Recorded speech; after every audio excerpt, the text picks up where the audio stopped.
Danas imamo pravu oluju informacija koje su stigle izravno iz Sjedinjenih Američkih Država i ostavit će vas bez daha. Nećete vjerovati što se govori o našem voljenom klubu. No prije nego otkrijemo sve pojedinosti, želim vam uputiti poseban zahtjev, pretplatite se na naš kanal kako biste ne propustili sljedeće ažuriranje. Jamčim da ćete htjeti biti u toku sa svim nadolazećim novostima. Sada da pređemo na bitno. Dok je u našoj zemlji odluka Rokasa Pukštaša da ostane u Hajduku umjesto da se pridruži američkoj reprezentaciji na svjetskom prvenstvu za igrače mlađe od 20 godina smatrana potpuno normalnom, na drugoj strani oceana mnogi su poludjeli zbog toga. Ko bi to rekao, zar ne?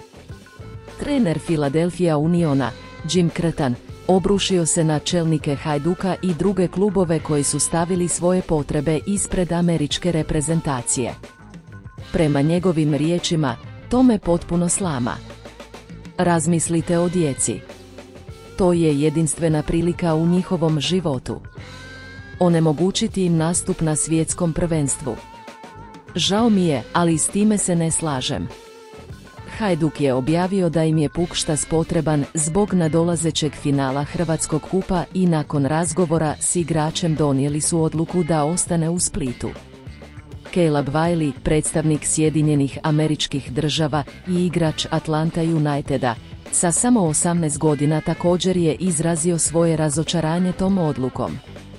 Rekao je, šokirajuće je da neki momci koje poznajem nisu pušteni. To je prilika koja se ne pojavljuje često. Drago mi je što ću igrati u Argentini. Ekipa, što vi mislite o ovoj situaciji? Slažete li se s Jimom Curtinom ili vjerujete da Hajduk i ostali klubovi postupaju ispravno? Komentirajte ispod i razmijenimo mišljenja. I ne zaboravite se pretplatiti na kanal kako ne biste propustili nijedno od sljedećih ažuriranja.